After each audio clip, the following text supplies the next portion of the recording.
परमपूज्य आई श्री कलावती देवी यांचे चरित्र, द्वितीयोल्हास, गुरुकृपा. 1928 सालातल्या दसऱ्याच्या दिवशी संध्याकाळी 5 वाजता हळेहुबळीत एका भक्ताच्या घरी सिद्धारूढ महाराजांची पाद्यपूजा होती. त्यांच्याबरोबर मठातील बहुतेक सर्व भक्त मंडळी निघाली. त्यात रुक्माबाई पण होत्या. तेथील पूजा संपल्यावर महाराजांनी त्या भक्ताला दुसरे एक भांडे आणावयास सांगून आपल्याला अर्पण केलेल्यातले थोडे दूध त्यात घातले आणि रुक्माबाईंना बोलावून आपल्या आसनावर एका बाजूला बसवून घेऊन ते दूध व काही फळे त्यांना देऊन आपणही सेवन केले आणि रुक्माबाईंना उद्देशून, आजपासून मी तुझे नाव कलावती देवी असे ठेविले आहे असे म्हणून एका भक्ताने स्वतःला अर्पण केलेली शाल महाराजांनी रुक्माबाईंच्या अंगावर टाकली आणि थोडे निरूपण कर असे सांगितले. गुरु आज्ञेनुसार त्यांनी नामसंकीर्तन साधन पैसोपे या अभंगावर 2.5 तास निरूपण केले. त्यांच्या प्रासादिक वाणीतून निघालेले गोड निरूपण ऐकून सारी श्रोते मंडळी मुग्ध होऊन गेली. सद्गुरूंचा महिमा अगाध आहे असे सर्वांच्या तोंडून आश्चर्योद्गार निघाले. त्यानंतर ज्या ज्या दिवशी महाराजांची आज्ञा होई त्या त्या दिवशी कलावती देवींचे मठात कीर्तन होत असे. लहानपणापासून घडलेल्या सत्कर्माचरणाच्या प्रतापाने रुक्माबाईंच्या अंतःकरणातील अज्ञानाचे धुके दिवसेंदिवस जे कमी होत पूर्णपणे वितळून जाऊन त्यांना सत्याचा प्रकाश स्पष्टपणे दिसू लागला. गुरुसेवा करता करता दिवसेंदिवस देवीची तहानभूक, झोप इत्यादी देहधर्म सुटत गेले. एके दिवशी त्या नेमाप्रमाणे आपल्या खोलीत भजन म्हणावयास बसल्या. कंडू कंडुनी येन्न कै बिडुवरे कृष्ण. पुरंदरदासांच्या या पदाचे शेवटचे कडवे म्हणजे भक्तवत्सल नेदू बिरिदुपोत्त मेले भक्तराधीन नना गिर बेडवे म्हणत असता एकाएकी त्यांची अत्यंत बेचैन अवस्था झाली. त्यांच्या डोळ्यावाटे सारख्या अश्रुधारा वाहू लागल्या. एखाद्या मुलाने इष्टवस्तू मागितली असता त्याच्या आईने त्याला ती वस्तू न देता इतर वस्तू देऊ केल्यास ते मूल जसे ती वस्तू फेकून देते तद्वत त्या दिवशी प्रभू दर्शनाशिवाय दुसरे काहीच नको असे त्यांना वाटू लागले. गुरुराया, माझ्यावर तू कधी कृपा करणार? मी कोणत्याही दिव्यातून जाईन, पण मला एक वार तुझ्या निज रूपाचे दर्शन घडीव. यापुढे तुझ्या दर्शनाशिवाय एक क्षणही जगणे मला कठीण झाले आहे अशी त्यांच्या अंतर्यामी प्रार्थना चालली होती. इतक्यात तेथे महाराजांचे आगमन झाले. त्यांनी ब्रह्मानंदम हा श्लोक म्हणत देवींच्या मस्तकावर वरदहस्त ठेविला व त्यांना प्रमाण खूण सांगितली. त्या समयी तेलाने पाजळलेल्या मशालीस अग्नीचा संयोग होताच ती जशी पेट घेऊन प्रकाशाचा भडका उडवून देते त्याप्रमाणे महाराजांच्या कृपेने देवींच्या ठिकाणची ज्ञानज्योत प्रज्वलित झाली. त्यांचे शरीर कंपायमान झाले. त्यांच्या मिटलेल्या डोळ्यातून एकसारख्या अश्रुधारा वाहू लागल्या. जणू काय स्नान घातल्याप्रमाणे त्यांचे सर्वांग घामाने भिजून गेले. शरीर रोमांचित झाले. वाणी वाटे एकही शब्द फुटेनासा झाला. जगतभान नाहीसे होऊन त्या एका अवर्णनीय अशा आनंद सागरात बुडून राहिल्या. ते पाहून आता आपले काम झाले असे म्हणून महाराज तेथून परतले. त्यावर त्यांनी भटकळकर बाईंना देवींच्या जवळ बसण्यास सांगितले. त्यांचे वय 250 वर्षांचे होते. त्यांना देवींच्या विषयी अत्यंत आदर होता. त्यांची काळजी घेण्यास त्या नेहमी तत्पर राहत असत. देवी जवळजवळ 8 तास त्या स्थितीत होत्या.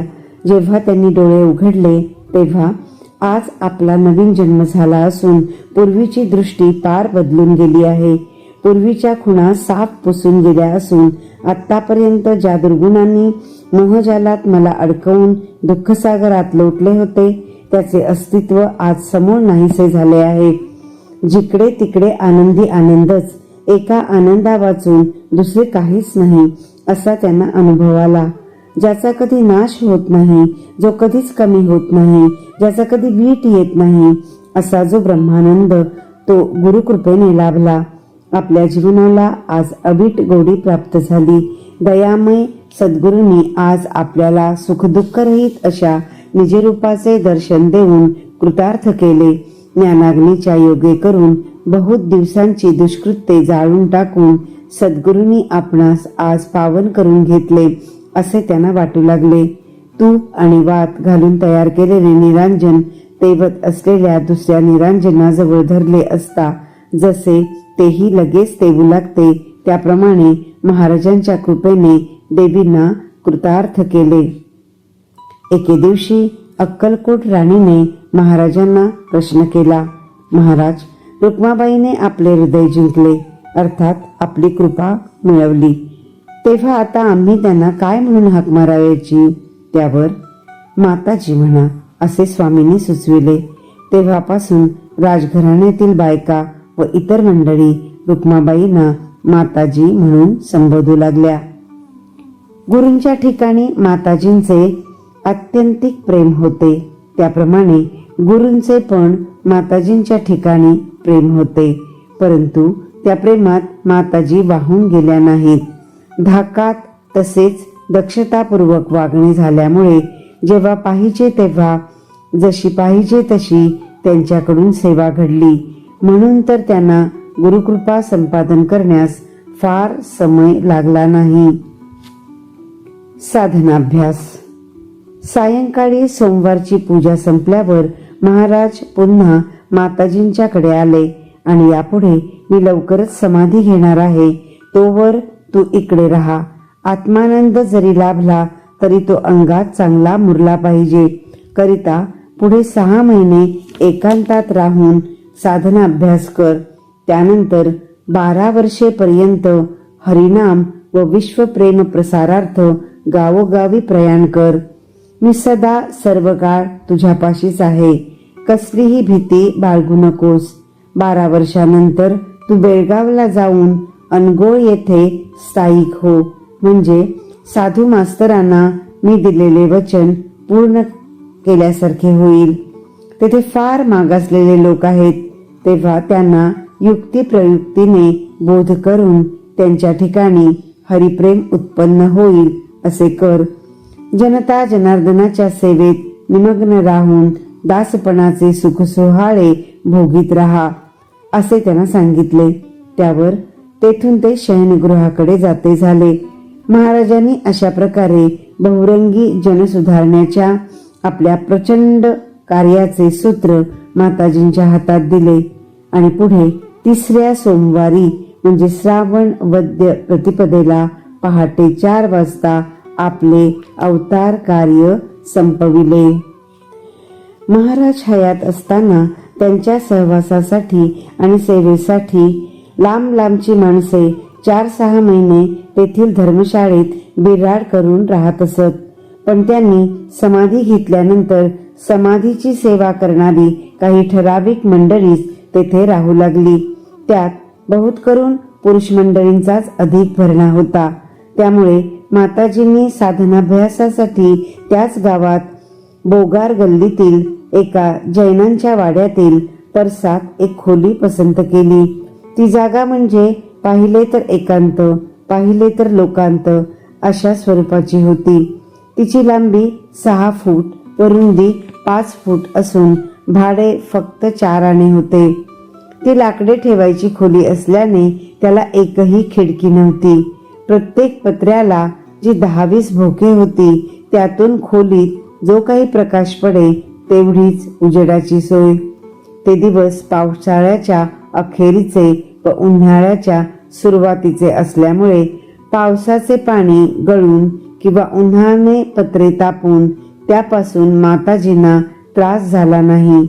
तो होऊ नये म्हणूनच की काय, सद्गुरूंनी त्यांच्या साधनाभ्यासासाठी अशा समयाची जुळवणी करून दिली होती असे वाटते. त्यावेळी माताजींच्या जवळचे समाधान म्हणजे पाणी साठवावयास एक रिकामा रॉकेलचा डबा, तांब्याच्या ऐवजी एक टंबलर, भात शिजवण्यासाठी एक अल्युमिनियमचे भांडे, दुधासाठी एक मातीचा मोगा, रात्री उजेडासाठी एक कंदील, निजायला एक चटई, उशीला वीट व पांघरायला एक वाकळ, इतकेच. माताजींना कारणावाचून कोणाशी बोलणे आवडत नसल्यामुळे दररोज वाड्यातील माणसे उठण्यापूर्वीच त्या प्रातर्विधी, स्नान, पाणी भरणे इत्यादी आपली नित्याची कामे उरकून घेत असत. माताजी त्या ठिकाणी 6 महिने वास करून होत्या. त्या वाड्यात एकूण 4 बिराडे राहत होती, पण कुणालाही त्यांच्या तेथील वास्तव्याचा मागमूस देखील लागला नाही.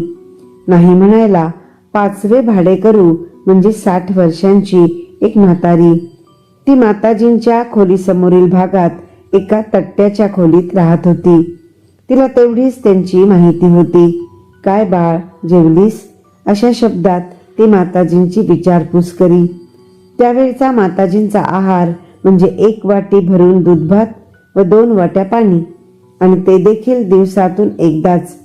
त्या रोज रात्री 10 वाजता निजून 2 वाजता उठत असत. त्यानंतर आंघोळ करून ध्यानास बसत आणि एरवी सारा वेळ जप करण्यात घालवीत. साधनाभ्यासाचे 6 महिने संपले, पण महाशिवरात्र अजून पुष्कळशी पुढे असल्यामुळे माताजी त्याच खोलीत राहिल्या. त्या खोलीसमोर एका तट्ट्याच्या खोलीत एक म्हातारी राहत असून तिचे गुडघे सुजले होते. माताजींच्या जवळ काहीतरी विशेष आहे असे वाटल्यावरून म्हातारीने गुडघ्याबद्दल औषध विचारले. माताजींनी सांगितलेल्या उपायाने तिला बरे वाटले. ती भिक्षेवर उदरनिर्वाह करी. ती आपला अनुभव ज्याला त्याला सांगू लागली. तिच्या सांगण्यावरून एके दिवशी एक पटवेकरीण त्यांच्याजवळ आली. ती 9 महिन्याची गर्भिणी होती. ती म्हणाली, 9 महिन्यापासून माझे घसा, तोंड फुलले आहे. कितीही औषधोपचार केले तरी बरे होईना. पाणी सुद्धा गिळण्यास त्रास होतो. तेव्हा काहीतरी तुमच्या हातचे मला द्या. माताजींनी आपल्या खोलीत लावलेल्या उदक काड्यांचा अंगारा 3 चिमूट त्या बाईला देऊन दिवसातून 3 वेळा 3 दिवस पाण्यातून घे असे सांगितले. त्याप्रमाणे केल्यावर तिला बरे वाटले.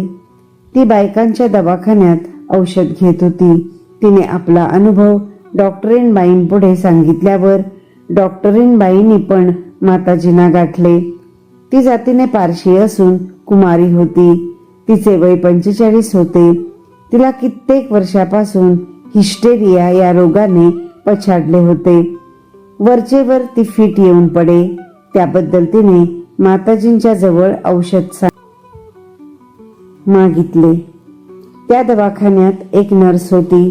तिचे आणि डॉक्टरीणबाईंचे चांगले नव्हते. त्यामुळे माताजींनी त्यांना औषध देऊ नये असे तिचे मत होते. तिचे न ऐकल्यामुळे तिला राग आला. त्या भरात तिने माताजींबद्दल भलत्याच गोष्टी उठविल्या. इतकेच नव्हे तर दवाखान्यात जे येतील त्यांच्याजवळ ती माताजींच्या विषयी नाही त्या गोष्टी सांगू लागली. तरी माताजींनी त्याकडे मुळीच लक्ष दिले नाही. माताजींच्या औषधाने डॉक्टरीणबाई बरी झाली. पुढे तिने आपला तो अनुभव एका परटिणीला सांगितला. त्या परटिणीला 9 मुले झाली, पण ती धरणीवर पडल्याबरोबर मरण पावली. डॉक्टरनीच्या सांगण्याने त्या परटिणीने माताजींच्या जवळ रडत आपली हकीकत सांगून उपाय विचारला. माताजींनी 6 महिन्यात जो अंगारा साठविलेला होता तो सर्वच तिच्या स्वाधीन केला आणि रोज सकाळी उठल्याबरोबर यातील अर्धी चिमूट भस्म घेऊन 1 कप थंड पाण्यात घालून खलून घे. हे औषध जमिनीला लावायचे नाही, नेहमी शिंक्यावर ठेवायचे असे सांगितले. पुढे तिला मुलगा झाला. तो अद्यापही सुदृढ आहे. परटिणीला औषध देऊन पाठवल्यावर माताजी मोठ्या विचारात पडल्या. कारण यापुढे असे लोक सारखे येऊ लागले तर कसे करावे. इतक्यात गोकर्ण या आडनावांच्या 2 मुली माताजींच्याकडे आल्या. त्यांनी माताजींना विचारले, तुम्ही कीर्तन करता म्हणे, तेव्हा कोणत्या भाषेत? कानडी भाषेत, असे माताजींनी उत्तर दिले. मराठीतून का करत नाही? मला मराठी बोलायला चांगले येत नाही, असे माताजींनी सांगताच त्या म्हणाल्या, आमच्या शाळेत काही दिवस तुम्ही आमच्या बरोबर या, म्हणजे मराठी भाषेचे तुम्हाला ज्ञान होईल. तेव्हा लोकांना टाळण्यासाठी ही युक्ती चांगली आहे, अशा विचाराने त्या मुलींचे म्हणणे माताजींनी मान्य केले. दुसऱ्या दिवसापासून माताजी रोज त्या मुलींच्या बरोबर उमाबाई कुंदापूरकर यांच्या शाळेत जाऊन बसू लागल्या. माताजींकडे जे पाहात ते सर्व, बाई बावळट दिसते, तिच्या डोक्यात शिक्षण जाईल असे वाटत नाही, असे म्हणत शिक्षकांना देखील कोडेच पडले होते. एके दिवशी शाळेमध्ये नाव लिहिण्याविषयी शिक्षकांनी विचारले, तेव्हा माताजींनी सुचवून ठेवल्याप्रमाणे, प्रथम काही दिवस त्या आमच्या बरोबर येऊन बसणार आहेत. आपले लक्ष लागेल असे वाटले की नंतर शाळेमध्ये नाव घालणार आहेत, असे त्या मुलींनी शिक्षकांना सांगितले. पुढे महाशिवरात्रीच्या उत्सवाला माताजींचे मठात जाणे झाले. ओम नमः शिवाय.